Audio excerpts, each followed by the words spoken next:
E quem está chegando para trazer a última conversa do ano com esse querido que nos abraçou ao longo desse ano de 2024 e aqui foi abraçado por nós e pela audiência.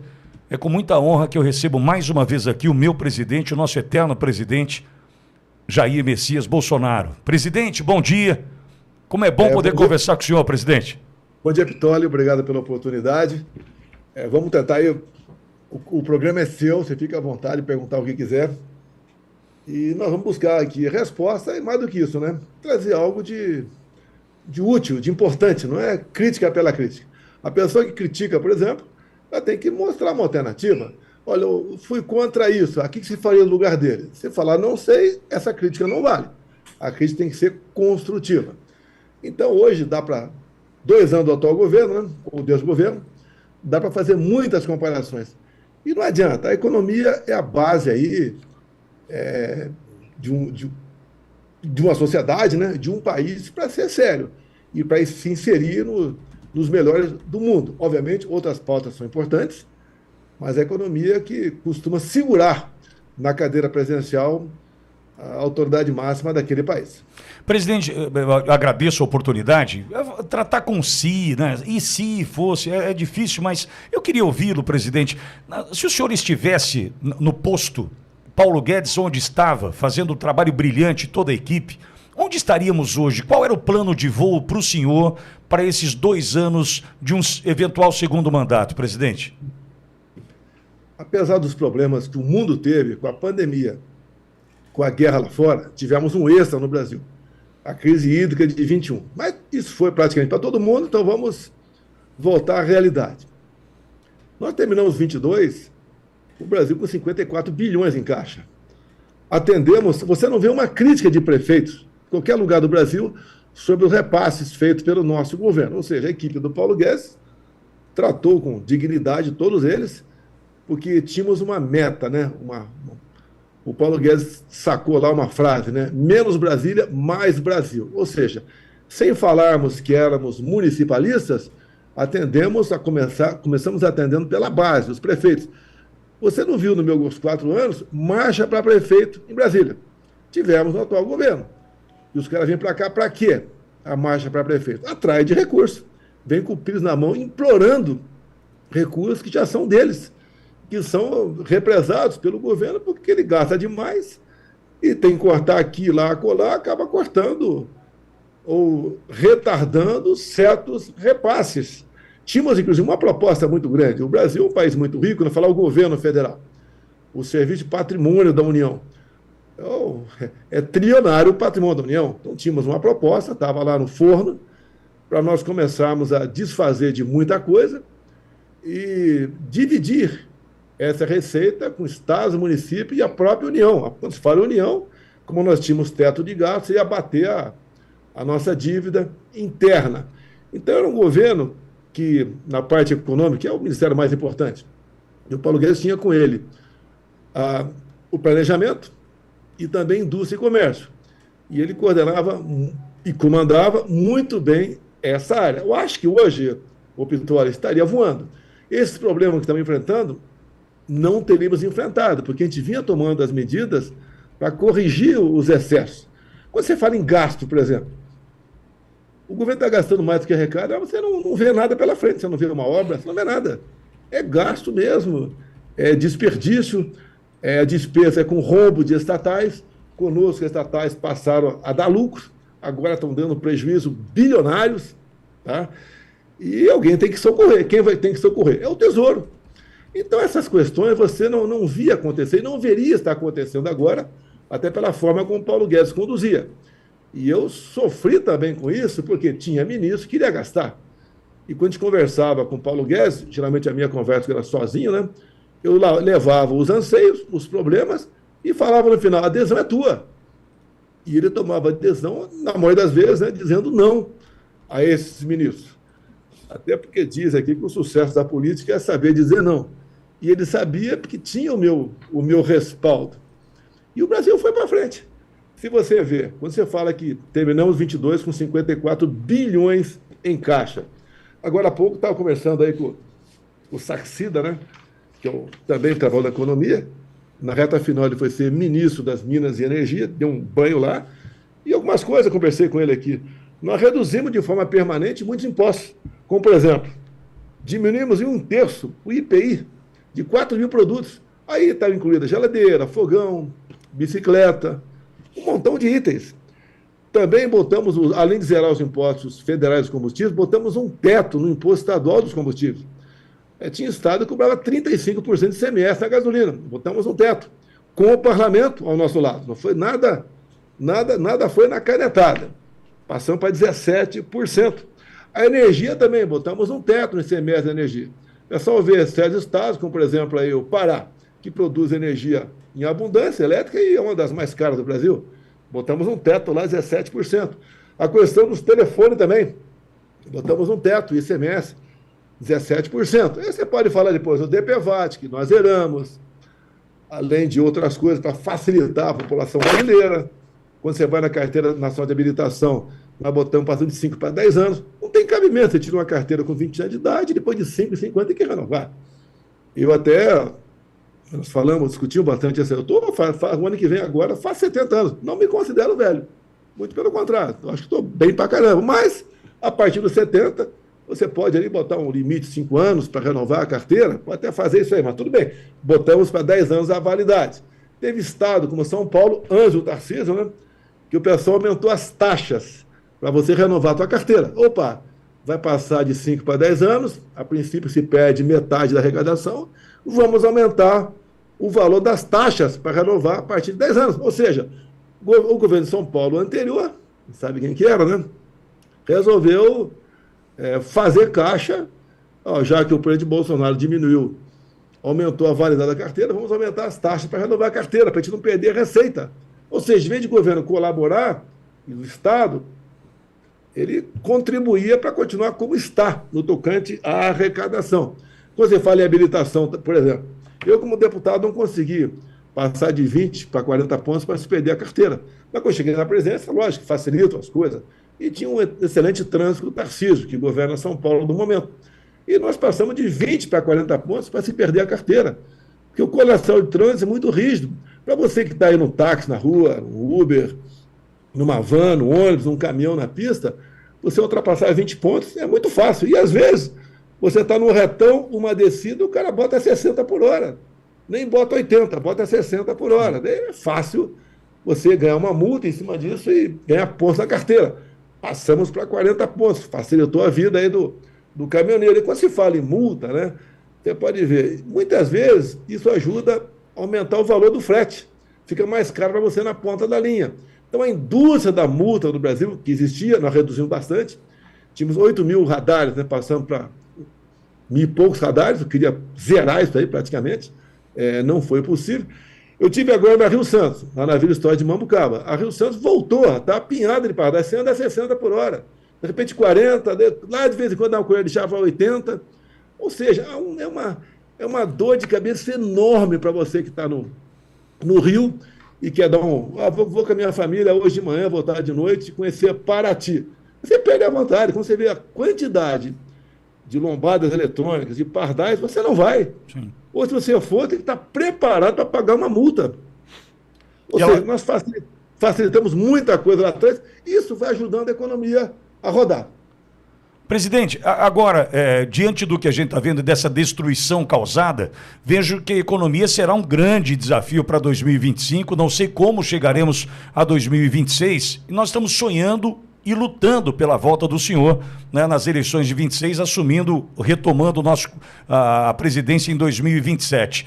A gente está assistindo Milei conseguir bons resultados na Argentina. O senhor entende que uma retomada em 2027 a gente pode devolver o Brasil aos trilhos, presidente? Pito, olha, números. Só no corrente ano, né, a Bolsa Brasileira perdeu 320 bilhões de dólares. É dinheiro que vai embora. E daí aquele discurso fácil da esquerda, né? A pobre não come dólar.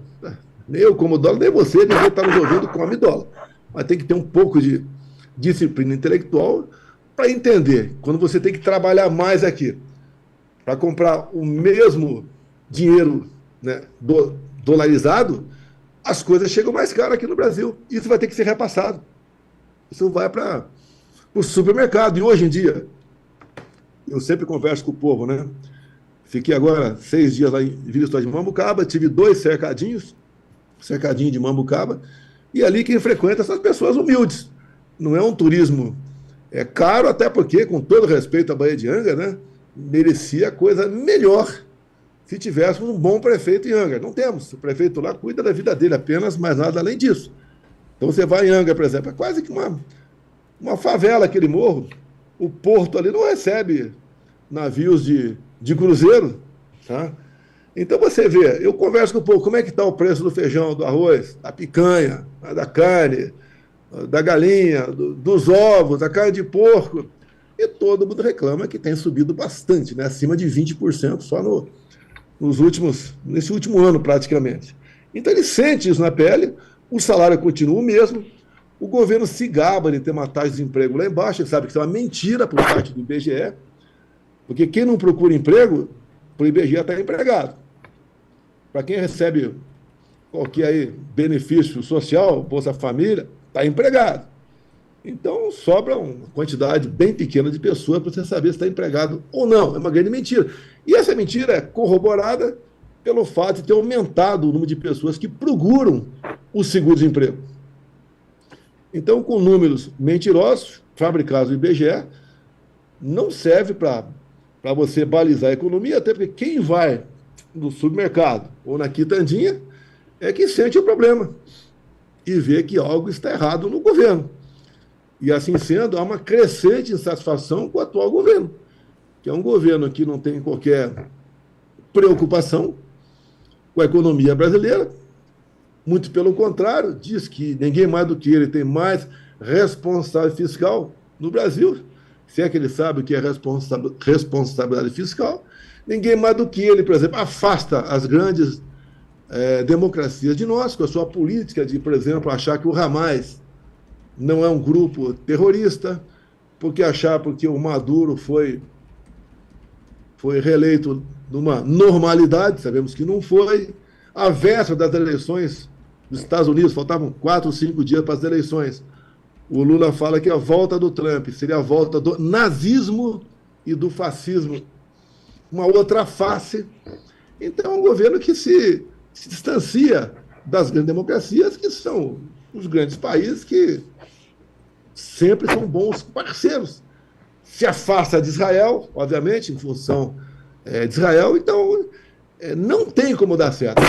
Quando você fala da memória do povo em relação ao meu governo, chegar é uma coisa, né? É igual muitas vezes num casamento. A casar é uma coisa maravilhosa, tudo bem, muita gente quer, a maioria da população quer, mas depois tem as consequências, né? Um casamento custa realmente muita coisa, pô. E você chegar na presidência é como se fosse um casamento. Logicamente, eu esbocei um sorriso, uma satisfação, mas eu fui num canto, ajoelhei e falei, meu Deus, qual foi o meu pecado para ser presidente da República? Porque problemas não faltam. E o primeiro problema é quem você vai botar para ser ministro, né? Quem você vai escolher para ser... Não é escolher. Eu não posso escolher. Eu escolho o Pittoli. O Pittoli fala, não quero. É um direito dele, né? Não quero por causa disso, daquilo. Tem que partir para outro. Outro candidato. E formar um ministério não aceitando pressões políticas. Você pode ver no momento. A gente veja alguns partidos, não quero citar a sigla aqui para evitar problema, né? Mas estão falando, olha, eu quero uma participação melhor no governo, eu não quero esse ministério aqui, eu quero um outro, porque esse ministério não tem orçamento. Senão eu vou sair da base de apoio do governo. Não tem como dar certo. Isso não houve em nosso governo. Você pode ver, o Tarcísio foi a 4ª ou 5ª pessoa que eu conversei. Os outros não queriam ou pediram tempo para pensar quando eu conversei com o Tarcísio. Eu não conheci o Tarcísio. Ele fez a academia militar em Resende, ficou 15 anos no Exército, fez o IME e fez concurso também para a Câmara dos Deputados. E era servidor da Câmara dos Deputados. E quando ele chegou, falou quem ele era, tá? Eu, obviamente, vamos nessa. Ele topou. E fez um excelente trabalho enquanto ministro da Infraestrutura.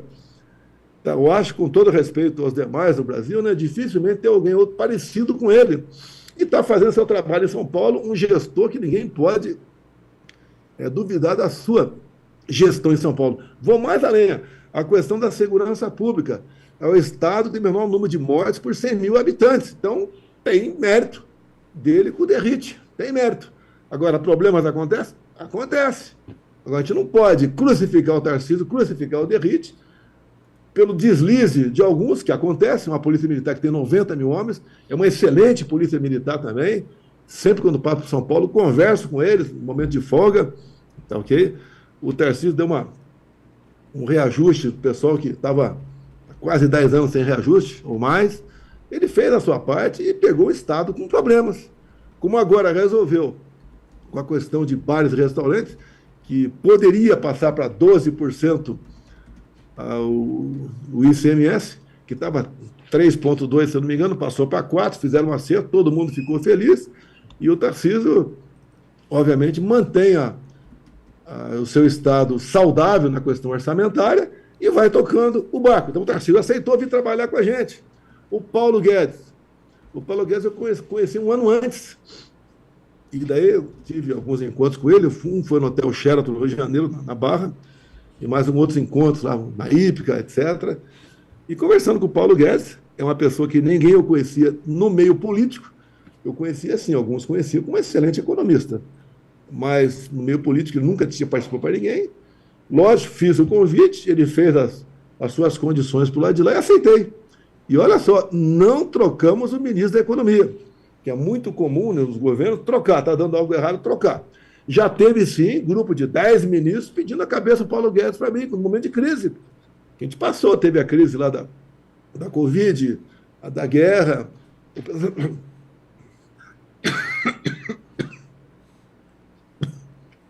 Esses ministros queriam agilidade. E eu conversava sozinho com o Paulo Guedes. No caso de certas coisas, você conversar num grupo de ministros. Grupos de ministros são as questões mais genéricas. E, particularmente, conversando com ele, em momento nenhum eu pensei em tirar o Paulo Guedes. Até que sempre a gente pergunta, você quer trocar? Tá, e tudo bem, então apresenta qual seria a alternativa. Não sei. Porque quando eu falei de crítica no começo, né, o pessoal fala, lá atrás você fez tal coisa errada. O que você faria no meu lugar? Não sei. Aí não vale. Quer trocar o Paulo Guedes? Tá, vamos trocar o Paulo Guedes. Qual a tua sugestão para o lugar dele? Não sei. Aí fica difícil. Sim. E daí a gente botava no peito, coordenava tudo, e o Brasil foi bem na economia. Tivemos em 22 3 meses de deflação, inflação negativa, pela política de redução de preço. Quando o Paulo Guedes, a primeira proposta dele aqui, levou avante, né? Reduzir em 1/3 o IPI de 4 mil produtos, aí geladeira, fogão, etc., ele falou, essa é a nossa política de reindustrialização. Que dado a carga tributária enorme que nós temos no Brasil, o empresário não tem motivação para reformar seu parque industrial. Ele fica sempre segurando, sempre preocupado. E essa política dele deu realmente uma sobrevida muito grande, nos deu muita esperança. Tanto é que o governo jogou pesado em cima de mim, né, por ocasião das eleições, tem muita coisa para ser falada, muita coisa será exposta, no meu entender, em especial a partir de 20 de janeiro, o que aconteceu naquela época, a pressão da esquerda em me difamar. Ele é racista, é homofóbico, é fascista, é xenófobo, fala palavrão, não gosta de mulher. Aquele papo todo para boi dormir. Isso foi uma parte das eleições, e grande parte da mídia dando cor em cima disso, né? Vai voltar o governo do amor. Vocês vão comer aquela picanha com gordurinha na farinha, tomar uma cervejinha.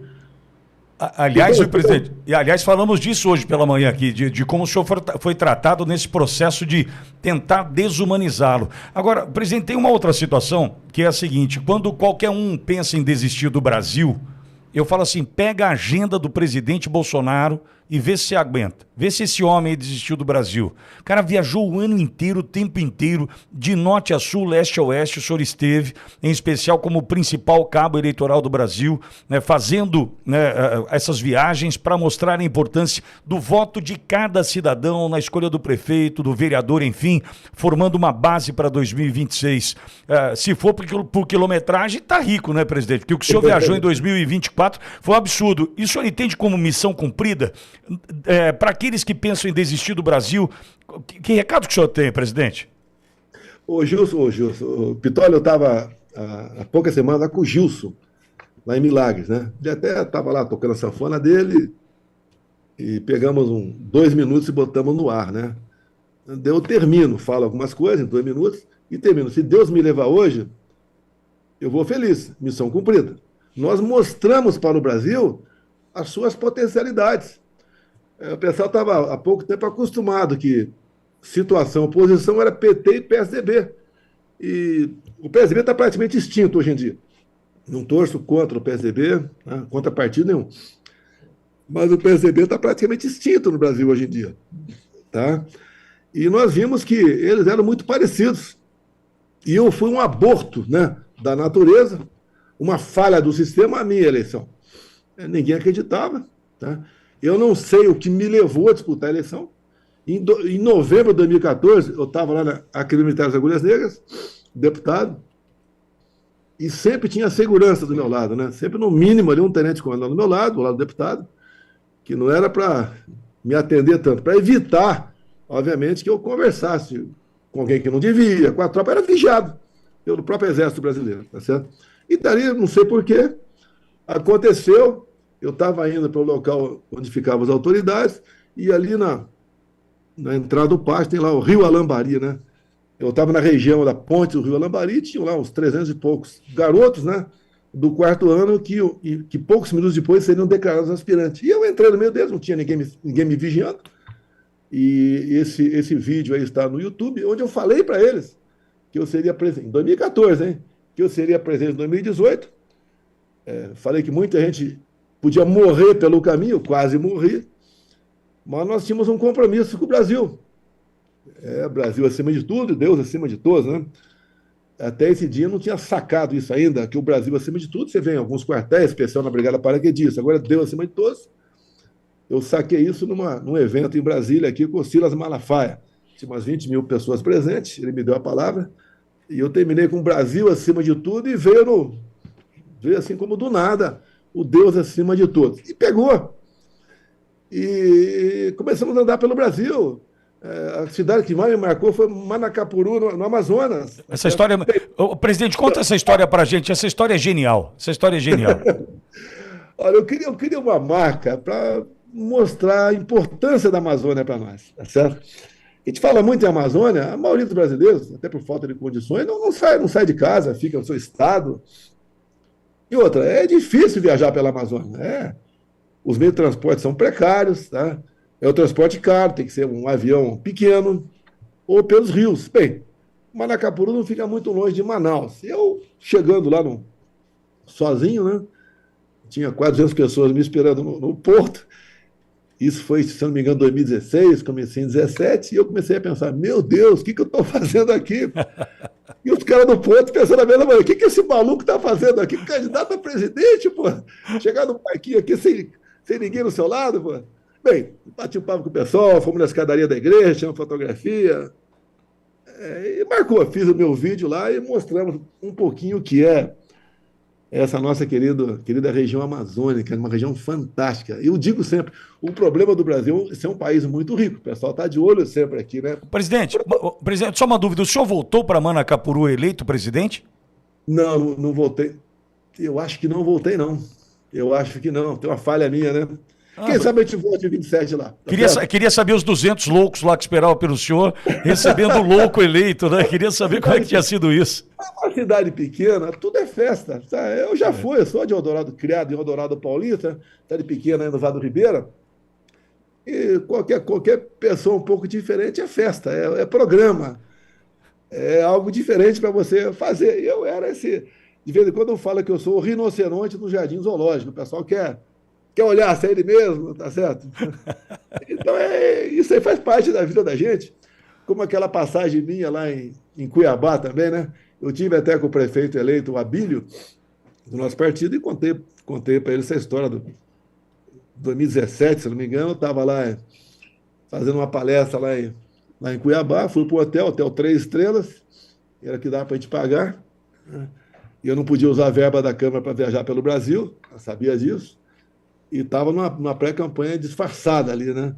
Daí fui quebrado, cheguei meia-noite e pouco no hotel, tinha dado uma palestra lá, umas 3, 4 horas de fotografia, que era a minha imprensa livre era o telefone da galera, né? As fotografias, e não conseguia dormir. Daí eu voltei para a portaria, tinha um cara na portaria, fiquei batendo papo com o cara. E quando eu falei que era candidato a presidente, o cara deu risada. Eu também dei risada. E daí eu brincando com ele, falei, olha, o que é mais difícil ou fácil, né? Você comprar hotel ou ser presidente? Daí eu falei, é muito mais difícil eu só ser presidente do que eu comprar hotel. E aconteceu que eu me elegi, queria se encontrar com essa pessoa depois, não foi possível encontrar com ela. Não é para dizer eu sou presidente e você continua na portaria. Mas até não sei como é que está a vida desse cara hoje em dia. Mas para dar um abraço dele e falar que ele continuava feliz ali na. E que dá para sonhar, né, presidente? Dá para sonhar, né? Acontece. Foi uma falha do sistema muito grande. Tem coisa aqui que a gente poderia falar, mas não quero Sim. complicar nada no momento, né? Sobre o que aconteceu em 2018. Sim. Eu acho que o pessoal sabe alguma coisa aconteceu. A gente sabe do sistema que vai em cima da gente, né? Não é que é preso, mas não, eles querem morto. Né? Que preso é dor de cabeça para eles. Né? Agora você me pergunta, prender por quê? Qual o motivo? Algum dinheiro na cueca, um dinheiro lá fora, desfalcou um fundo de pensão aí do Postales, por exemplo? Não, até que se tivesse feito isso, não tinha problema nenhum, estava numa boa por aí. É acusação de suposição que talvez, quem sabe, fez aquilo. Ninguém fez nada, nem eu, nem os outros sendo acusados, maldade muito grande. Mas eu acho que tudo tem um ponto final, né? Ninguém fica aí ativo a vida toda.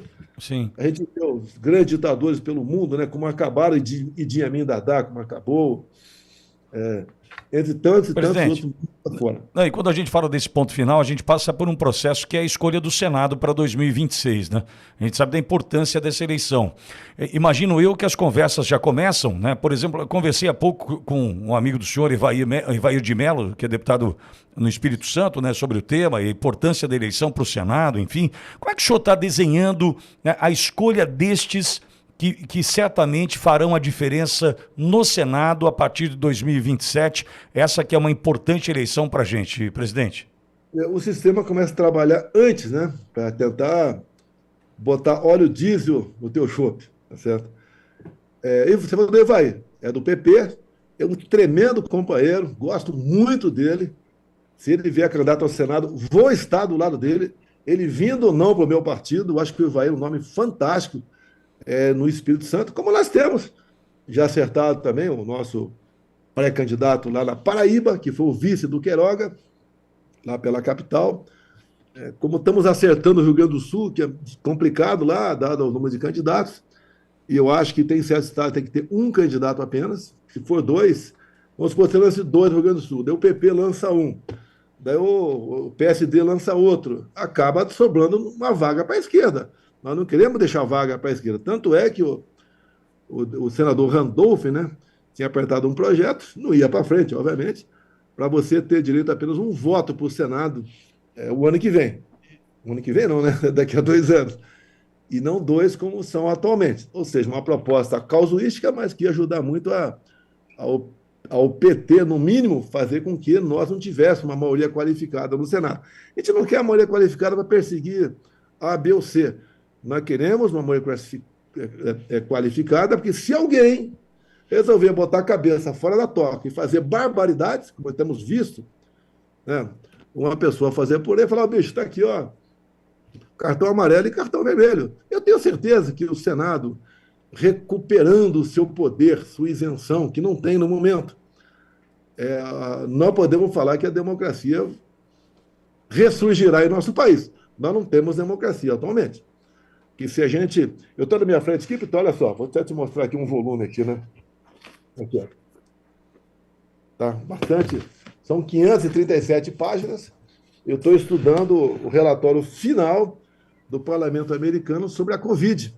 Eu estou na página 300 e pouco agora. Eu acho que mais uns 10 dias eu termino a leitura aqui. Não é pela leitura, né? Tem que ler, marcar, às vezes ligar para alguma pessoa para entender o que está escrito ali, que tem coisa complexa. Sim. Mas uma radiografia do que foi a Covid, o que nos bastidores, o que lá nos porões aconteceu nos Estados Unidos.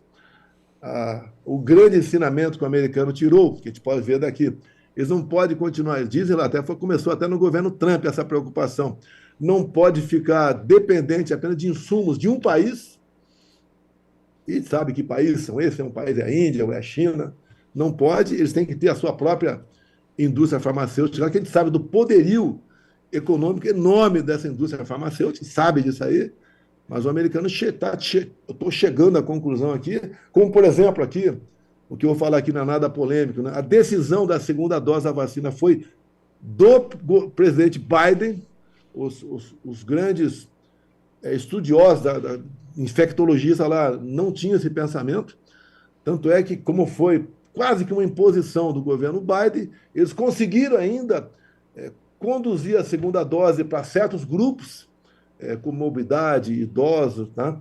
E não recomendaram a terceira dose em hipótese alguma. E nós vemos aqui no Brasil alguns parlamentares, né, especial de esquerda, eu já tomei 5 doses, eu tomei 10 doses. Esse é o caminho certo? Se for pela conclusão da CPMI lá que tivemos no Congresso Brasileiro, você tem que tomar 50 doses. Tá? Agora, pelo relatório lá do parlamento americano, é diferente. Lá você não pode ser convocado para depor e mentir. Você não pode fazer isso aí. É como você vê, sem entrar em detalhes aqui. Lá atrás, o Bill Clinton teve um problema com a estagiária e ali ele ficou numa situação complicada porque o advogado não podia mentir. Aqui no Brasil, o advogado mente à vontade, tá? Pode mentir à vontade, não tem nenhuma punição em cima dele para não, não agir dessa maneira. Mas aqui, nesse relatório de 513 páginas, até lembra bem 513, que é o número de deputados. Dá para marcar fácil esse número aí. É uma coisa aqui que você cai para trás. Você cai para trás e o trabalho foi bem feito. Aí daí só faltou meu nome estar envolvido aqui, não sei por que não está, né?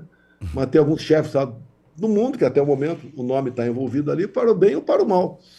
Aqui, me desculpe, né? Ouso dizer que não errei nenhuma das minhas observações, que eu não fazia com bola de cristal. Eu não tinha bola de cristal na minha frente, tá? Era fruto de estudo. Para a gente falar, até a questão da vitamina D, que é uma novidade agora, estou vendo sair na imprensa. Não falo meu nome, obviamente, né? Mas a vitamina D era uma grande blindagem para a Covid. E eu liguei para o Paulo Guedes na época, Paulo, já que estão proibindo as pessoas ir na praia, vamos local que você ganha a sua vitamina D lá, tomando seu banho de sol, nós vamos facilitar, tornar mais barato. Quem quiser comprar na farmácia a vitamina D. E fizemos nossa parte, zeramos os impostos da vitamina D. E hoje você vê que a imprensa fala, já é brasileira, Sim. Já fala que a vitamina, quem estava, por exemplo, as pessoas que baixaram o hospital com situação grave, dessas que baixavam, 80% tinham problemas com vitamina D. A falta de vitamina D. Só 20% estava na normalidade. Não sou médico, não quero polemizar nada, mas, por exemplo, quem estava bem de vitamina D podia contrair o vírus. Aí sim, a chance de óbito, agravamento, eram menores. Tá? Sim. Mas as próprias estatísticas dizem que aqueles que tinham a vitamina D normal, 80% sequer foram para o hospital. Tá? Ou se contraíram o vírus, eles não demonstravam nenhum sintoma. Como eu entendo, grande parte da população contraiu o vírus, não demonstrou qualquer sintoma. Estava aguardando aqui, Vitória, se você... Presidente, presidente, ainda falando desse assunto, acho que é importante, hoje pela manhã eu tratei desse assunto e citei o senhor aqui, foi o momento onde a imprensa encontrou um caminho para desumanizar o senhor, né? Foi onde encontrou o caminho para negacionista, genocida e tal. Foi um momento exato onde eles conseguiram né, acabar colocando essa pecha no senhor e criando narrativas, né? Olha só, o protocolo Mandetta, tá? Que está esquecido lá em Mato Grosso do Sul, esse nosso ministro aí da Saúde, numa live, eu falei o seguinte, era protocolo dele, você está com vírus, vai para casa, olha só, vai para casa, e quando começar a sentir-se mal, até ver assim, ó, começar falta de ar, você procura o hospital. Daí o pessoal botou esse falta de ar, você tem um vídeo meu, você está zombando. de quem estava com Covid. É uma covardia, é uma desumanidade sem tamanho. Quer dizer, você vai para casa, até eu perguntei para o Mandetta na época, né? Tá, o cara vai para o hospital e vai fazer o que no hospital? Esperar ser entubado? Diz aqui se foi benéfico ou não, se salvou vidas ou não, a questão do entubamento. Isso, por enquanto, parece que está difícil discutir isso no Brasil. Não pode, virou um tabu. Falar em urna e falar em Covid virou um tabu.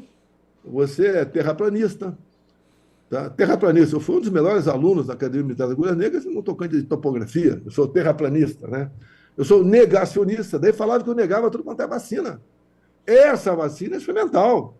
No relatório eu já vi aqui que uma vacina, né, leva no mínimo 4 anos para ser testada, para te dar uma certa segurança. E os caras fizeram algo diferente. Tinha parte das vacinas que não era o vírus inativado, mexia no teu DNA. As vacinas de mRNA. É uma coisa completamente nova. Para você ver, eu mandei uma equipe lá para Israel para estudar o aerosol, porque eu fui massacrado na imprensa, e para você ver. Aí quando a imprensa fala que existe um tratamento, né, uma forma de se precaver do vírus com aerosol, não fala meu nome.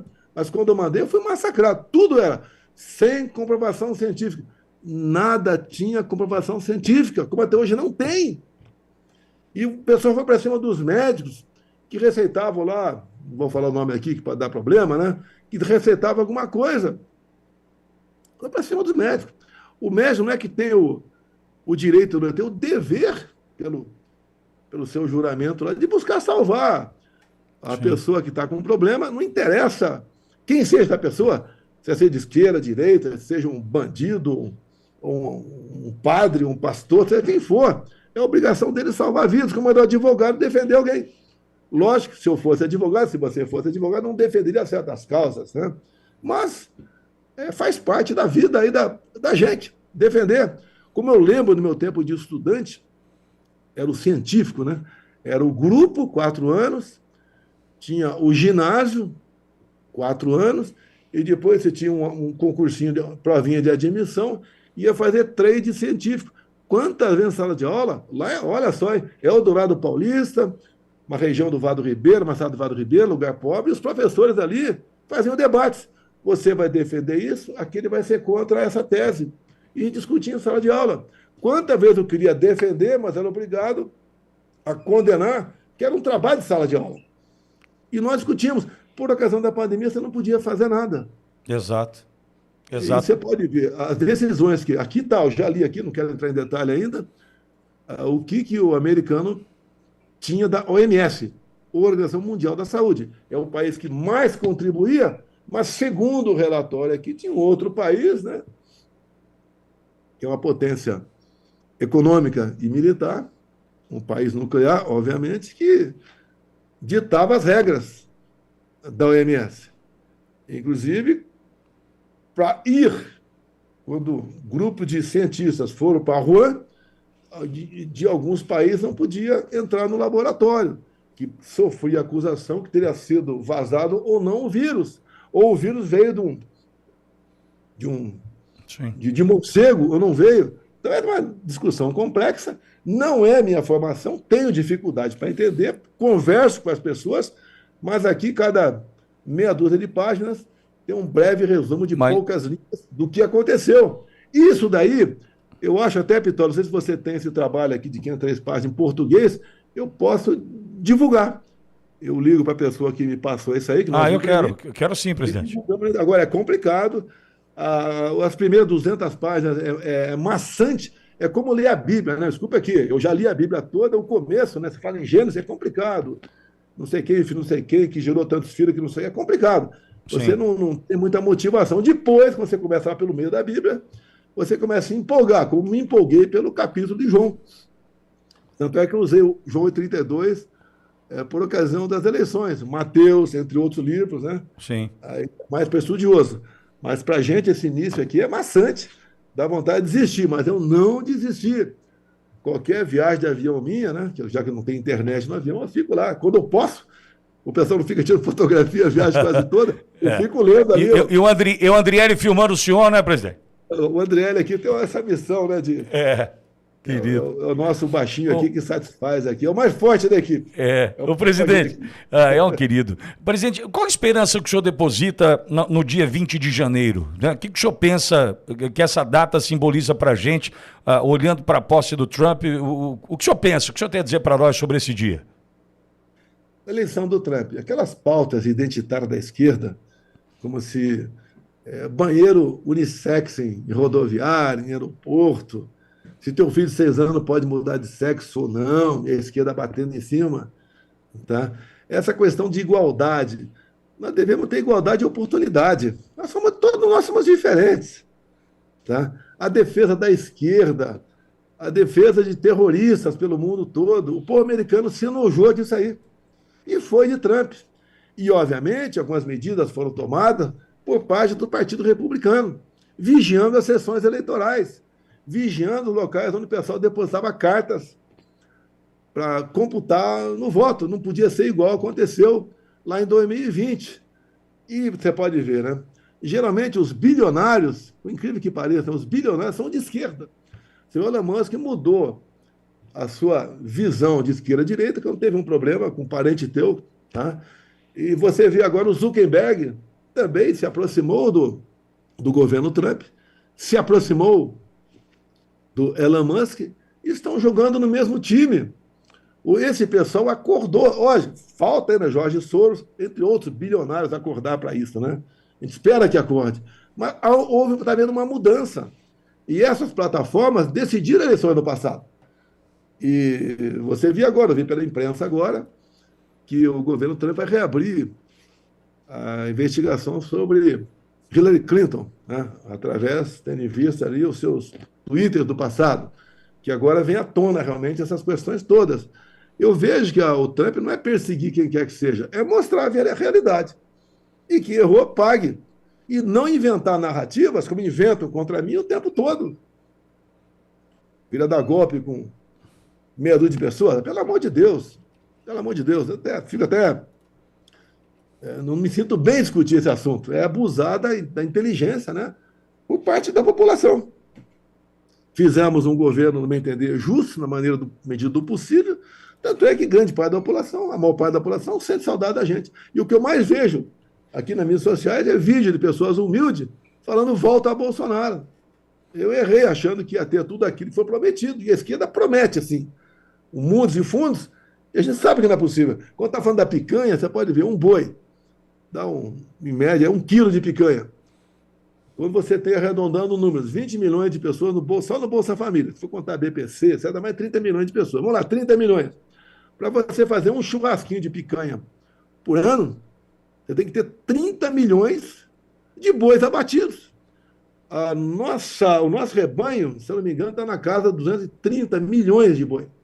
Você não tem como abater 30 milhões todo mês. Se multiplicar 30 milhões por 12, 30 vezes 12, dá 360 milhões de boi por ano. Tem que abater mais que o rebanho nosso. Não tem como atingir isso aí.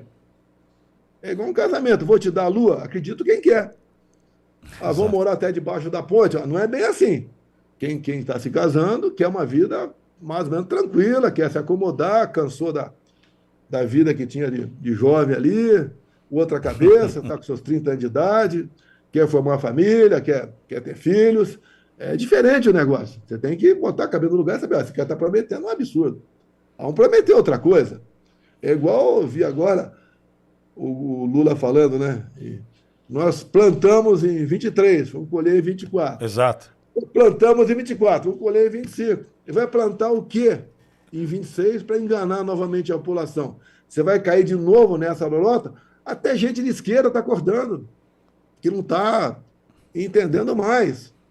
Eu vejo alguns sites aí, que existe um amigo lá da Austrália, né? Eu assisto pelo menos 20 minutos por dia. O Kim, né? É o Kim. Ele fala a questão, ele não dá a opinião dele. É opinião fria, né, do que está acontecendo. Fez até um atlas. Quantas vezes ele tem uma boa memória, ele puxa pelo atlas, coisa que aconteceu de 1, 2, 3, 5, às vezes até 30 anos atrás. E mostra como é que está caminhando o Brasil. Quando você fala que eu colaborei a abrir a cabeça do povo, o Kim tem que colaborar também. Sim. É quase que obrigatório ver o comecinho do programa dele. Muitas vezes não dá para ver, porque é 1 hora e 10, é muito tempo, né? Se no avião pudesse, tivesse internet, daria para ver, assistir o Kim Paim todo dia. Paguei missão para o meu filho, o Renan, que está lá em Balneário Camboriú, a todo dia assistir o Kim Paim. E eu ligo para ele e cobro. Aí daí? O que foi falou hoje? Daí ele está se Perfeito. inteirando. Um moleque Perfeito. jovem, tem 24 anos de idade, é vereador, está vibrando, foi o segundo vereador mais votado lá em Balneário Camboriú, está assumindo agora. E, no meu entender, tem tudo para ter uma boa carreira política pela frente, com isenção. Sim. Então, E aprendendo, né, presidente? E aprendendo que é fundamental, né? o mundo é muito dinâmico. Quando você falou agora há pouco aqui, o Pitória, sobre 20 de janeiro, você vê o mundo pela frente, né? Você vê, no meu entender, vai ser resolvida a guerra Rússia-Ucrânia. Agora, o russo, obviamente, tem interesse na Crimeia, pelo menos um pedaço, 2 territórios mais ao sul, é sua esquadra que sai para o mar, é direito, não é? Não vou entrar em detalhe, cada um pense o que bem entender. Inclusive, como começou essa guerra. Quando Zelensky aceitou entrar para a OTAN, quando você aceita para a OTAN, você tem um compromisso de comprar armamentos, grande parte de armamentos, fabricado com tais empresas, e mísseis seriam colocados na fronteira a poucos minutos de Moscou. Cada um entenda como bem entender. Basta ver o que aconteceu em 62, na Baía dos Porcos, quando então a União Soviética estava botando mísseis ali em Cuba a poucos minutos também de atingir grandes centros dos Estados Unidos. E deu aquela confusão que deu, os mísseis saíram de lá. Agora, você pode ver, a Rússia tem um pé dentro da Venezuela. E por que a Rússia está lá? Porque é o país mais rico em petróleo do mundo. É igual ao Brasil. O Brasil pode superar, pode, talvez, se você for ali na franja ali do Equador, né? Que não é na foz do Amazonas, algumas centenas de quilômetros mais para o norte, que você, no meu entender, tem que explorar petróleo ali, até porque a Guiana está explorando. Sim. Aí nós temos que fazer uso disso. A gente não sabe no futuro qual vai ser a matriz energética predominante no mundo. Nós temos como acabar com todas as nossas usinas fósseis do Brasil. Eu sempre falo, lá na região do Vado do Rio Cotingo, são 12 quilômetros por 600 metros de queda, um rio com muita água. Você dá para botar turbinas ali, com pouca obra de engenharia, para gerar energia para pelo menos metade do Nordeste, ou para abastecer quase toda a região norte. Agora, não pode porque reserva indígena. Tudo você não pode porque reserva indígena. Ali você poderia também, com essa energia, já que Roraima tem uma tabela periódica embaixo da terra, né? Agregar valor, energia, riqueza minerais, agregar valor para exportar. Não continuar exportando in natura que nós temos aqui. Quando eu falo isso, Pitória, alguns países, né, do primeiro mundo ficam revoltados comigo. Ué, o cara quer que eu compre minério de ferro pelotizado dele, ou lâmina de aço, e não mais minério de ferro in natura, os caras ficam contra a gente. E daí os lobby aqui para dentro que tem que tornar o Bolsonaro inelegível, não pode continuar. O Brasil vai se transformar num grande país com esse cara, da maneira como ele comandou o primeiro governo. Se não tivesse a Covid, a guerra lá fora estava arrebentando. Inclusive, dizer para o pessoal mais humilde, né, do Bolsa Família, era em média 190. Com o PT Sim. lá atrás, a média era abaixo disso. Eu botei no mínimo 600, com responsabilidade fiscal. Diferente do que quando alguns querem fazer na base da canetada. Quando a Dilma fazia na base da canetada, diminuiu o valor da energia elétrica lá atrás. Nós diminuímos de quase 50%. O Saxida, né, que foi nosso último ministro aí das Minas de Energia, em grande parte do trabalho dele, reduzimos de quase 50% em dólar o preço da tarifa de quilowatt da energia de Itaipu, além de obras. Agora, a Itaipu agora é uma empresa que anuncia em propaganda oficial do governo. Quer anunciar o quê? Itaipu Binacional? Que vocês geram energia aí? Ninguém sabe. Tá? Nós pegamos o excesso arrecadatório e investimos. Uma segunda ponte com o Paraguai, alongamento de 600 metros do aeroporto de Foz do Iguaçu, a Transboiadeira, pedido do governador Ratinho aí, que era um grande colega nosso aí por ocasião do nosso governo, ele a transboiadeiras faltamos para ele. O Ratinho fez algo fantástico no tocante a PCHs, pequenas centrais hidrelétricas. É uma coisa que eu não vi nenhum Estado fazer. PCH, tem PCH que gera energia para a cidade de 10 mil habitantes. Tá? Entre outras e outras tantas coisas, tá certo? Então o Brasil tem tudo para dar certo, mas não pode continuar. Como você viu agora essa briga, a briga agora emenda daqui. Ah, o Flávio Dino segurou, ou era um compromisso do Lira, se o Lira fez compromisso, o que se preza muito em Brasília aqui? Quando o cara faz um compromisso, você tem que honrar. Cumprir. Pronto, cumpriu o compromisso. É bom ou não é? Aqui é tradição, no meio político, cumprir. É bom ou não é a questão das emendas? Pô, o Lula fez um acordo com o Flávio Dino. Ele está vendo isso aí, está na cara. Deu uma volta no parlamento, alguns estão vibrando. Eu não vou entrar no mérito. Esse abacaxi está aí com o Lula, está com o Flávio Dino e está com o Lira. E está também com o Pacheco, né? Que o Pacheco não aparece. Mas tem interesse por parte dos senadores também. Está certo ou não está? Não vou entrar nessa bola dividida. Eles que resolvam esse problema lá atrás. Esse problema Presidente. Agora. Presidente, o senhor hoje, voltando à presidência da República, o que o senhor pensa de primeira atitude, primeiro ato, primeiro gesto, primeiro decreto? O que o senhor faria hoje? Eu estou colocando aqui para dar essa sensação de presente para quem nos ouve, que é o senhor de volta em 2027, né? Presente para todos nós. O que o senhor colocaria como pauta prioritária, pauta número 0, presidente? Eu convidaria alguns ex-ministros, convidaria, que ninguém vai dizer que o Paulo Guedes vai aceitar, ou esse ou aquele vai aceitar, ou não. Mas na economia, é continuar a política do Paulo Guedes, diminuição da carga tributária. O que eles aprovaram agora, na reforma tributária, é algo que o povo vai sentir na pele agora. E quando a carga tributária é muito alta,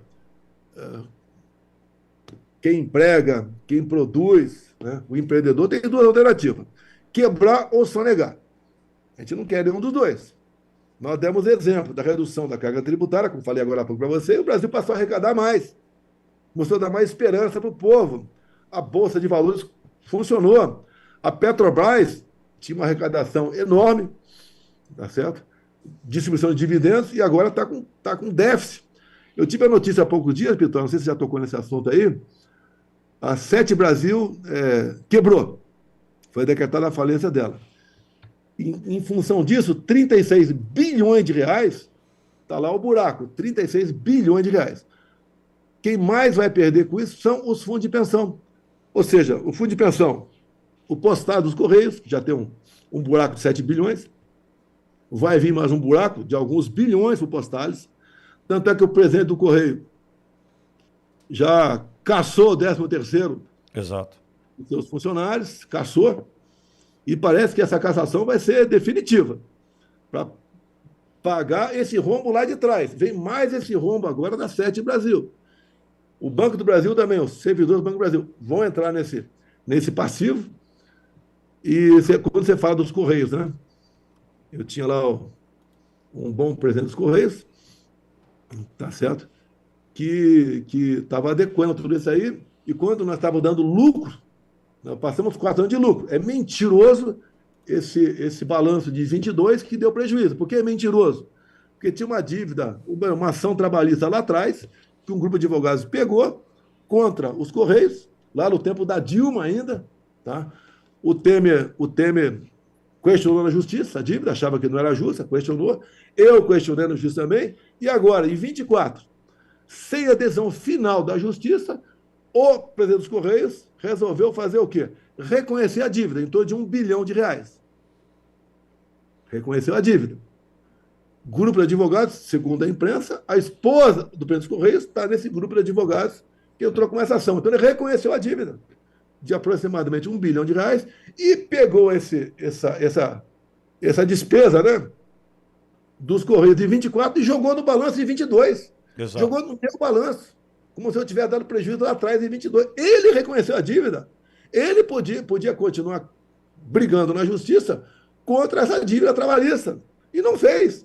Será por quê? Como diz a imprensa, que a esposa dele fazia parte desse grupo de advogados que ganhou-se R$1 bilhão.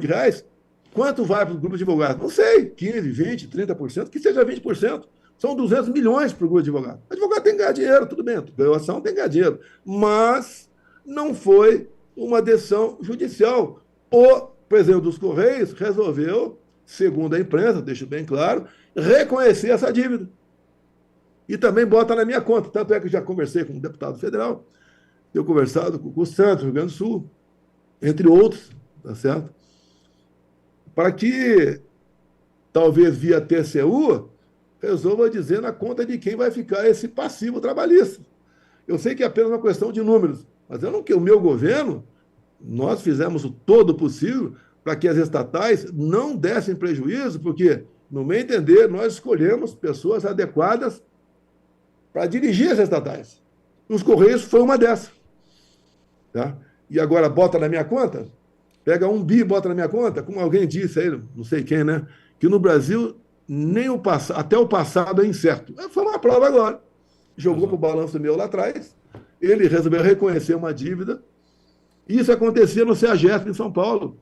Tanto é que quando descobrimos muita coisa errada no CEAGESP, eu falei para o Paulo Guedes para indicar o Coronel Melo Araújo, né? Que agora é vice-prefeito, aí já diplomado em São Paulo, vai tomar posse dia 1º.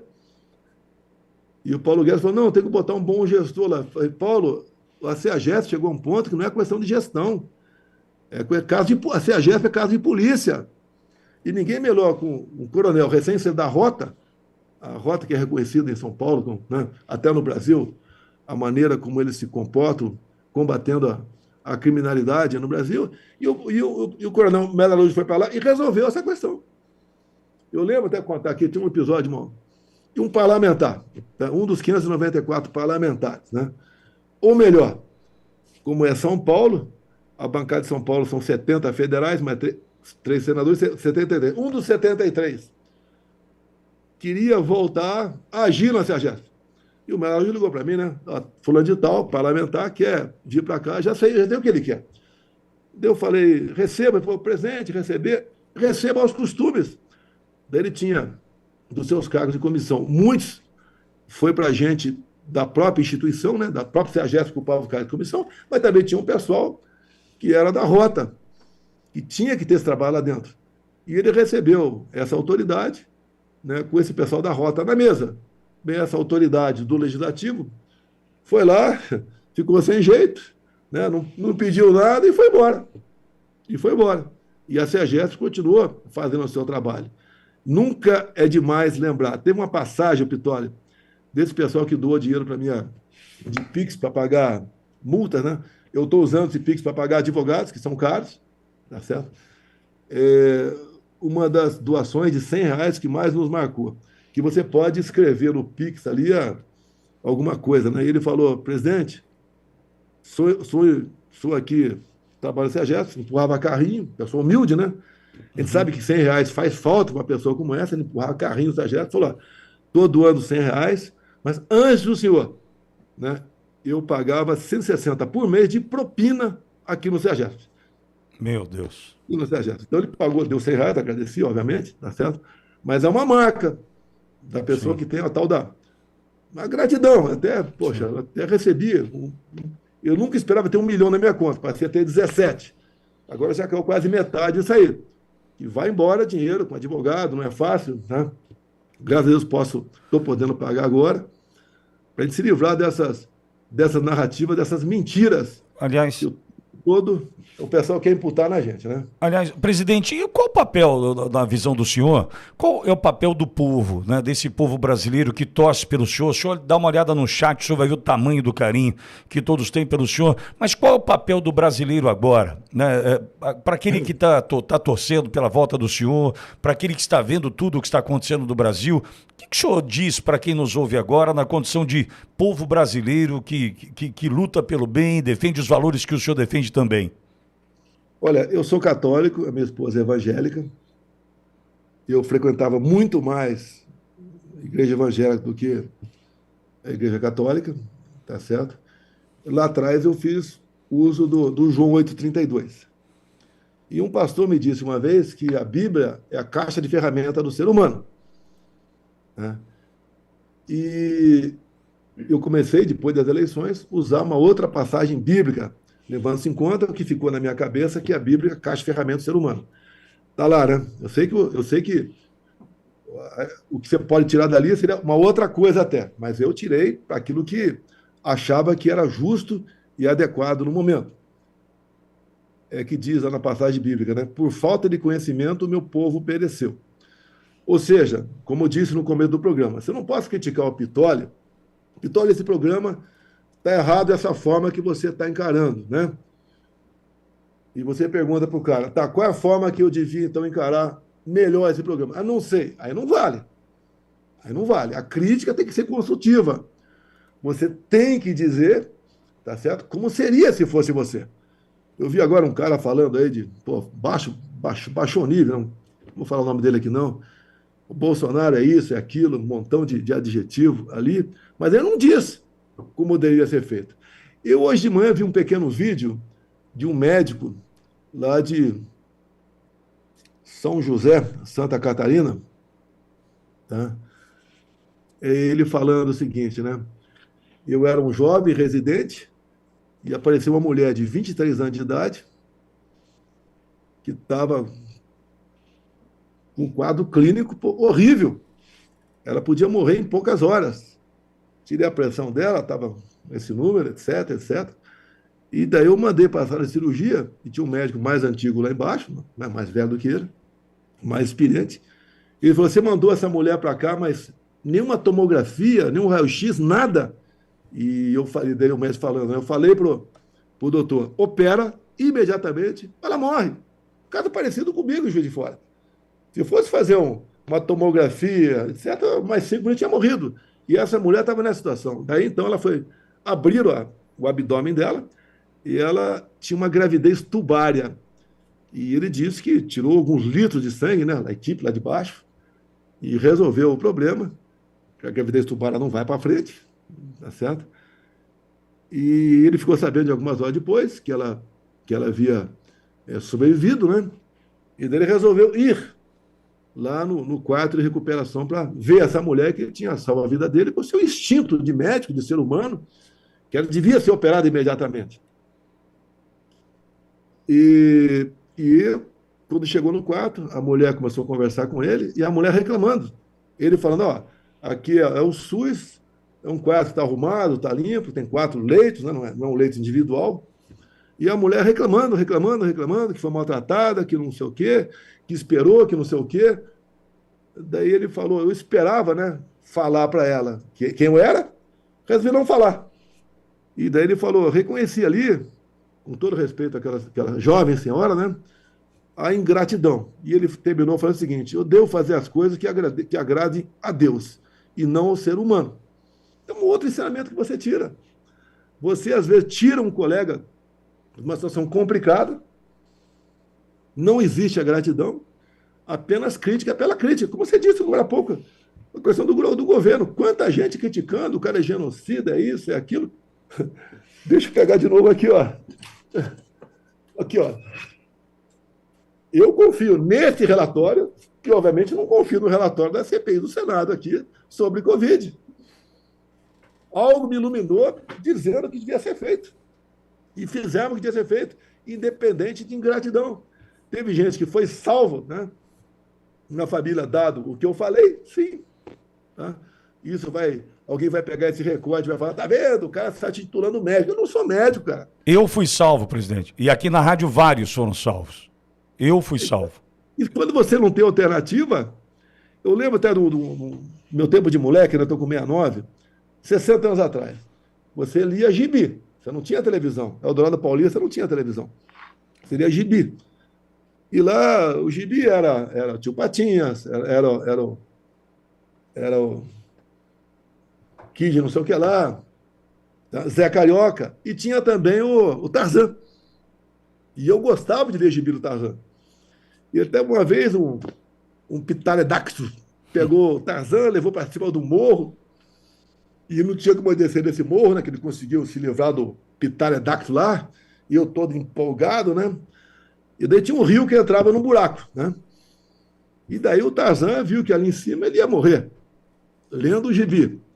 Ele só tinha uma alternativa: entrar, mergulhar naquele rio, né, que entrava numa rocha, porque lá em cima ele ia morrer. E tinha que tentar. E o Tarzan pegou, a minha ideia de garoto aqui, né? Respirou fundo várias vezes, mergulhou no rio, e alguns minutos depois ele saiu lá embaixo, na planície, né? E acabou sobrevivendo, voltou para Jane, voltou para sair com a Chita, etc. Tá? Levou a vida dele. Qual é o ensinamento que ficou de mim? Se você não tem alternativa, está condenado a morrer, faça alguma coisa, cara. Sim. Tarzan mergulhou. Muitos médicos aqui resolveram partir para o tratamento alternativo precoce. E quando encerra esse tratamento precoce, não foi o médico da cabeça, né? Você pode ver, o dia tinha que ter morrer muita gente lá na África subsaariana, muita gente. Porque ali o africano ali, né, é uma região paupérrima, né, não tinha como resistir a qualquer coisa. Ele resistiu. Resistiu por quê? Talvez porque usavam um certo medicamento para combater a cegueira dos rios. Talvez. Como no presídio aqui também, os presídios brasileiros, não tinha o afastamento social. E no livro está aqui, ó, afastamento social foi uma invenção. Ninguém sabe quem inventou. 6 pés, né? 6 pés, 30 centímetros, 1,80 m, 2 metros. Alguém inventou os 6 pés. E por que no presídio, já que o pessoal estava juntadinho lá, né? Não morreu ninguém? Porque tomava o negócio para combater o chato. Que é aquele negócio chato, né? Que fica na região região ali dos órgãos genitais ali, tá certo? Agora você tem que ver esse negócio e buscar alternativa, que são os médicos. E eu verbalizava, tinha medo de falar, eu verbalizava.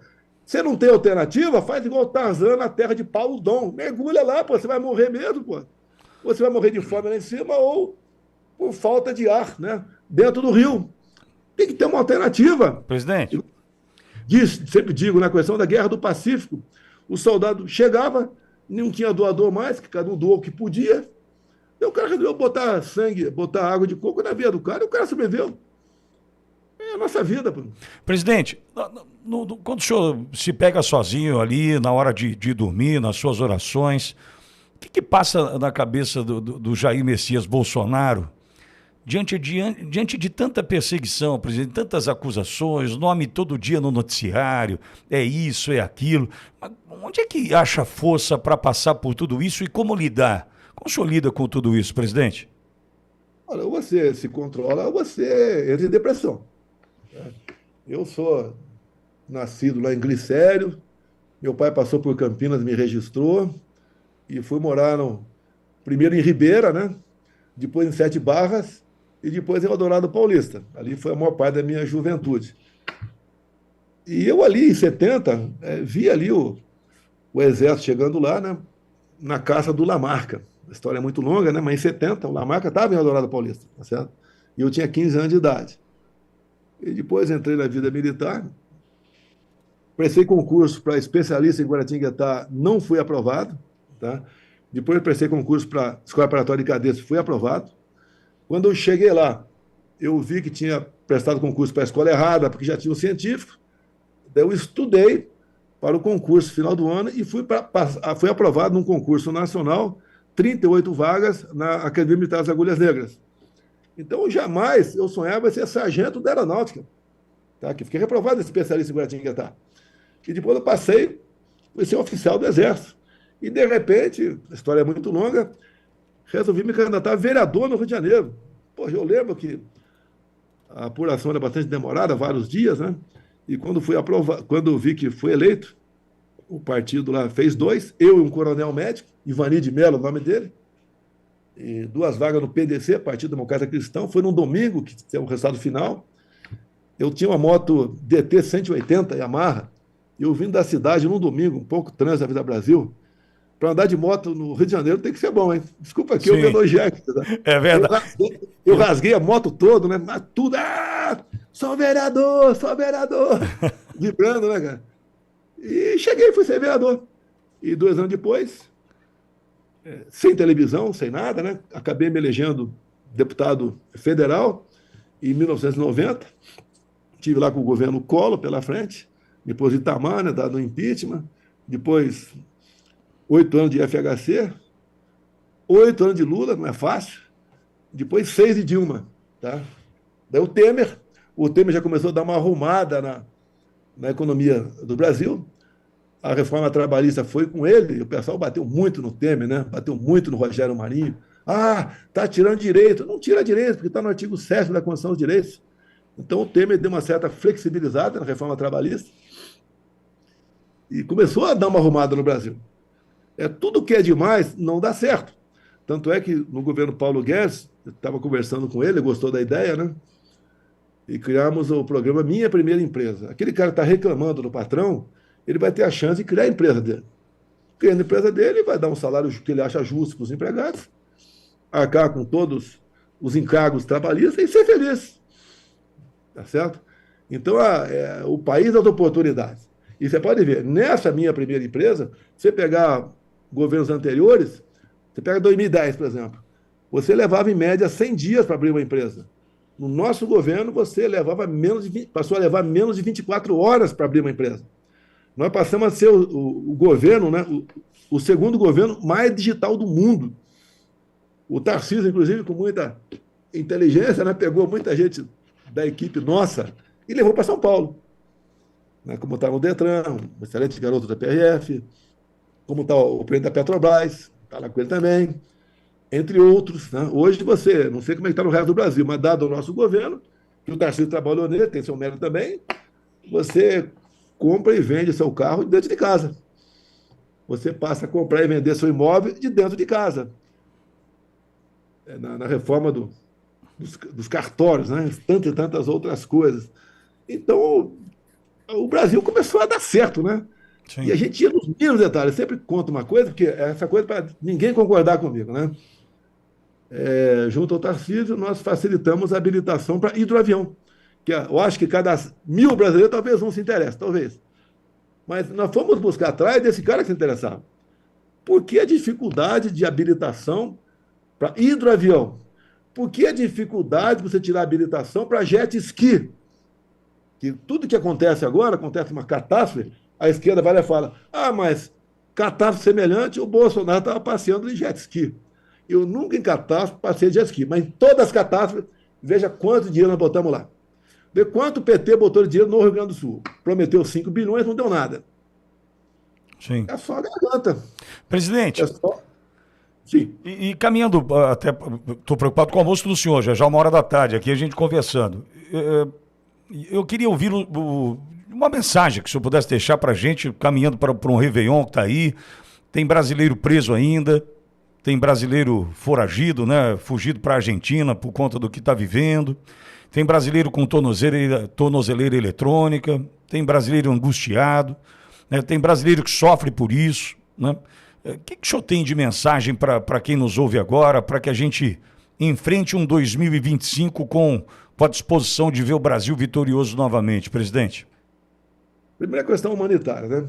Você que está me ouvindo, você tem filho de 2, 3, 4, 5, 6 anos de idade? Você tem? Imagine você ficar longe desse seu filho, condenado a 17 anos de cadeia por um crime que você não cometeu. Se você cometeu o crime, ainda vai lá, tá certo? Mas você não cometeu crime nenhum. Nós temos por volta de 100 pessoas condenadas de 14 a 17 anos de cadeia. E estão em presídios federais do Brasil. Não interessa se tem curso superior, não tem, está todo mundo junto. Tá? A pena maior é você se afastar dos seus filhos. Talvez o que mantém essas pessoas vivas é a vontade de voltar a abraçar seu filho. Tem um vídeo que eu postei, o pessoal repostou muito por aí, eu estava em Ji-Paraná. Estava lá com os colegas lá, e eu gravei um vídeo com uma mulher, né? Ela não apareceu no vídeo, se eu não me engano, ela não aparece, mas os 6 filhos dela. O mesmo homem, condenado a 17 anos de cadeia. Ele está foragido. Talvez esteja na Argentina, não sei, tá certo? Eu espero que torça para que não seja pego, meu Deus do céu. Imagina esse homem preso, com 6 filhos pequenos. Pior, os 6 filhos crescendo na vida. Imagina você dentro da cadeia, condenado a 17 anos de cadeia. E esse cara, por coincidência, né? Ele fazia frete, veio para Brasília, chegou aqui na sexta-feira, descansou no sábado, daí domingo resolveu passear ali na esplanada. E foi pego ali. Imagine você não ver seus 6 filhos. Eu lembro da minha molecada, né? O Flávio, o Carlos Eduardo, depois o Renan, depois a Laura. Tá, o carinho que tinha, pô. Eu não podia pescar ali na Vila História de Mambucaba sem estar meus 3 filhos dentro. Esses dias eu estive lá na Ilha Araçatiba, lá na Vila História de Mambucaba, né? na frente.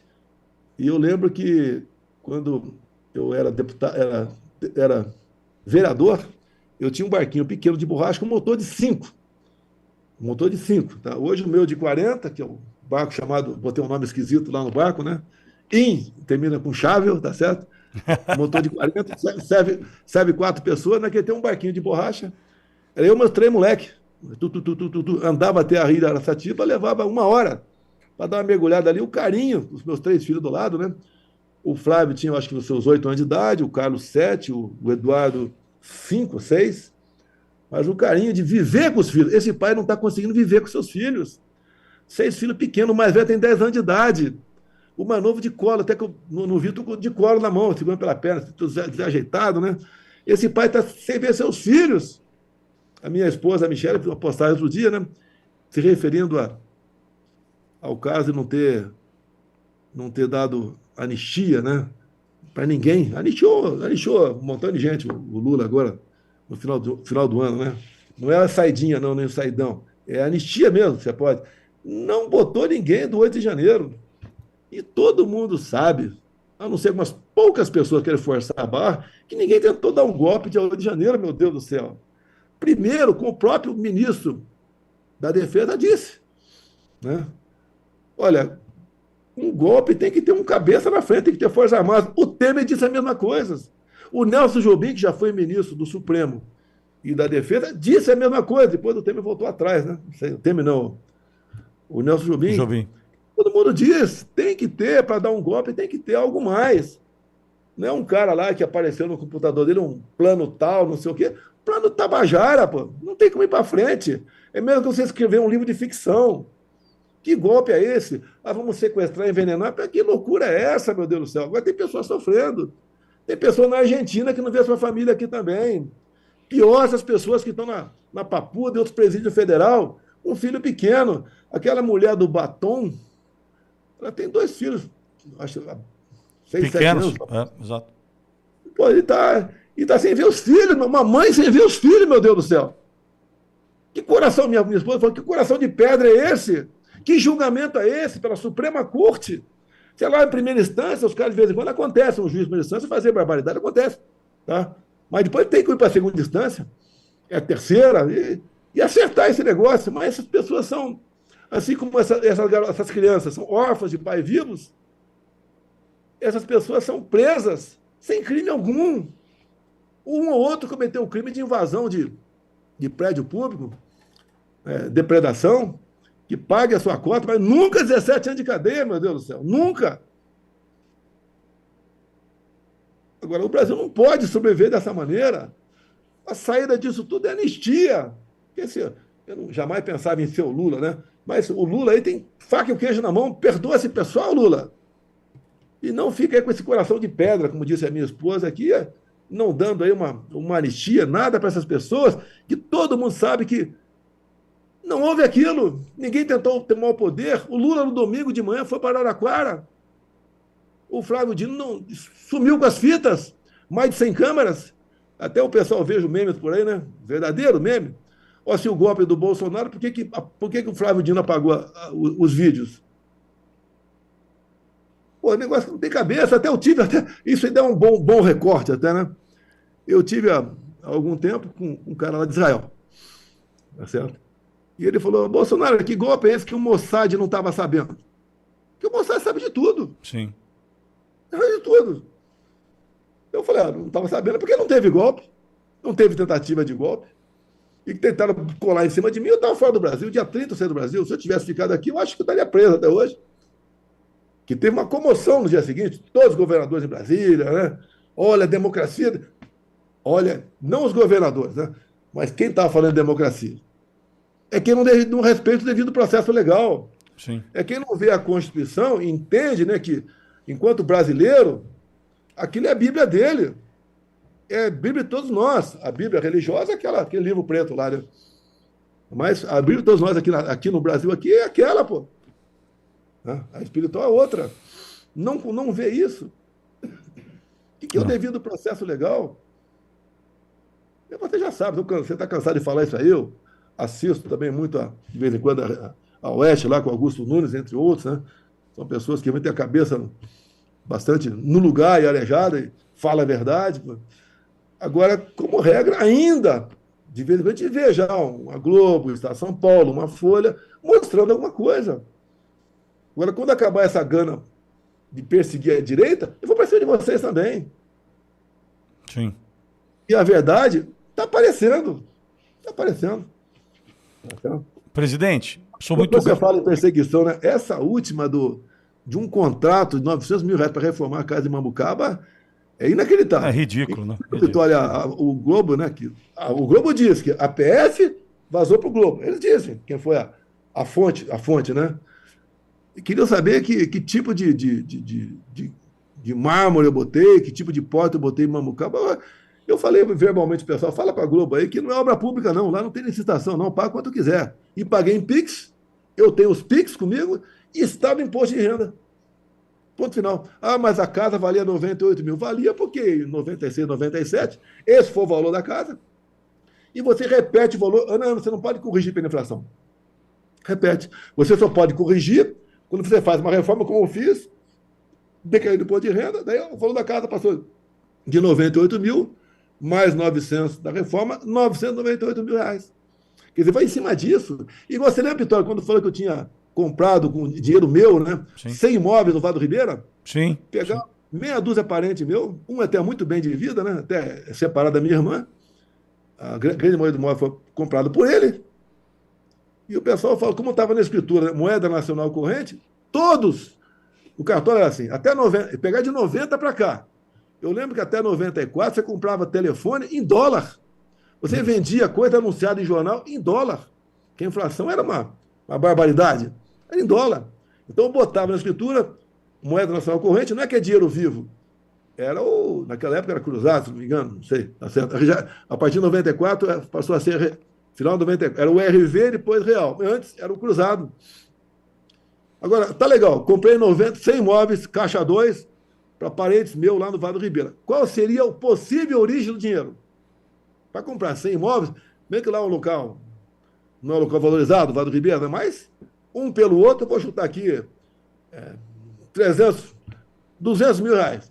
De onde veio os 20 milhões de reais? Eu nunca tive um cargo no governo, nunca fui ministro, nunca indiquei ninguém para o governo. Sim. Eu lá atrás, quando cheguei, né, eu não fui bem lá no governo Collor, tinha muita liberdade com ele também. O Itamar passou, FHC, bati na FHC, 8 anos bati na FHC, bati no Lula, bati na Dilma. Mas como é que eu comprei imóveis? Até um parente meu falou, peraí, eu comprei vários imóveis aqui, agora, dos 100, dos que eu vendi, não caiu. Quando eu vendia um e comprava dois, ou vendia dois e comprava um, que eu vendia, não abati nada, é tudo imóvel só somando. Maldade. Tá? Agora, alguns acham que realmente eu tinha grandes negociatas no passado. Presidente, sou muito grato pela amizade que eu ganhei do senhor esse ano, dessa forma carinhosa, na luta pela verdade aqui, poder ouvi-lo tantas vezes. Quero dizer que em 2025 a gente vai manter essa mesma porta aberta aqui da Ouro Verde para o senhor, que o senhor nos mantenha aberta também a porta dessa amizade que é muito especial para um Brasil que te ouve aqui, presidente. Sou grato Obrigado. por isso e oramos pela vida do senhor e da sua família, viu, presidente? Vou botar a cara aqui? Vem cá, vou botar a cara. O meu assessor não é o mais forte, mas é o mais bonito. Hein? Tirem as crianças da sala, hein, presidente? Tirem as crianças da sala. O Andriele aqui. Aí, ó. Fala, Capita! Obrigado por tudo, viu, Capita? Valeu, um abraço aí, Pitoli. Boa sorte para vocês aí. E Deus salve o nosso Brasil. Amém. Feliz ano novo, presidente.